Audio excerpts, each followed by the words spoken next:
We also think it is in the public interest because we put it all over the paper the second day in a row now. Ian Huntley is one of these people, and there are several down the ages, who's really captured the public's imagination as a true monster.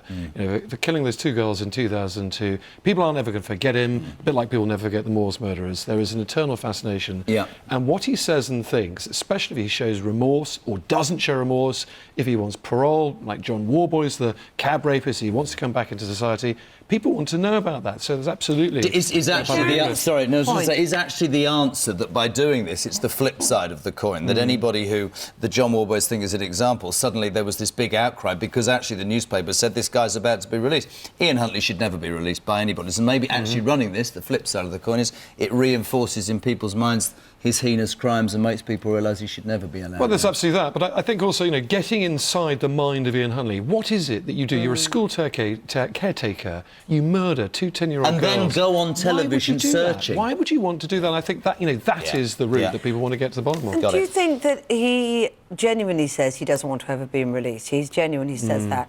Because if he is saying, I don't want to be released, what is his, Jeremy said, his motivation for doing it? Is it almost an attention thing?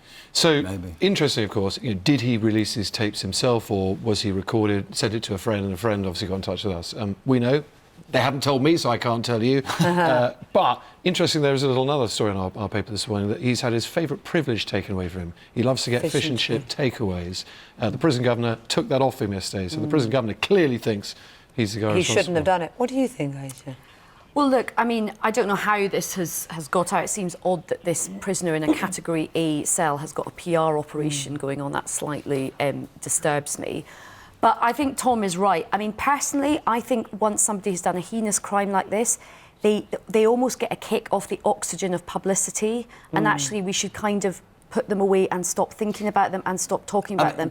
But there is this eternal fascination. Now, if he is genuine in what he says, that he is truly sorry and he has remorse, you know, at least he's come out and said it. I know people who have lost people through murder and they have never had so much as an acknowledgement. This was quite an interesting subject, isn't it? The reasons why he would do that. Is he deluded? Does he think that by releasing this, people are going to think, well, he's done 15 years, they should feel sorry for him? Is he playing some sort of game? But I think it goes further. I think every single person, be you a parent or not, would think, as Tom quite rightly said, this is a monster. And actually, when you do shit like this and you read things, I asked that question, then I think to myself, no, actually, that article has reinforced my hatred on a personal level for what he did. If this was a PR episode, it's very badly But backfired. I think Absolutely. I think he could have also done it in terms of just wanting to provide some kind of superficial redemption for himself. He's not going to get it, is he? Of course he's not. No. And he actually says, I don't ever expect to be released.